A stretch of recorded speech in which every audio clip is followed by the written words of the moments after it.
ayol kishida xatolik, kamchilik bo'lishi tabiiy narsa. Buni kechira bilishlikda ham o'rganishimiz kerak.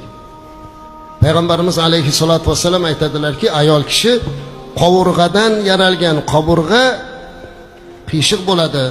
Uni to'g'rilayman desanglar sindirib qo'yasizlar, boricha yashaylar dedilar. Demak, o'zi yaralishi, vujudi o'zi qiyshiq. Uni to'g'rilashga harakat qilsak sindirib qo'yamiz. Uni sindirish taloq, Xudo saqlasin. Ana shuning uchun ba'zi kamchiliklariga ko'z yumishda ham o'rganishligimiz kerak. Ham payg'ambarimiz alayhisolatu vassalam bizlarga ta'lim berdilarki, ayollarning kamchiliklariga ko'zinglarni yumishda o'rganinglar. Ha deb bir kamchilikni topib, kavlab, janjal chiqarib boshqa qilmaslik kerak. Ayolda kamchiligi yo'q bo'lishligi mumkin emas. U jannatda bo'ladi inshaalloh. Bu ayniqsa yoshlarimizni, hozir yosh yigitlarimizni u hayolotidagi ayol uylangandan keyin u hayolidagi chiqmay qolishligi, bu hammasi u xom hayol.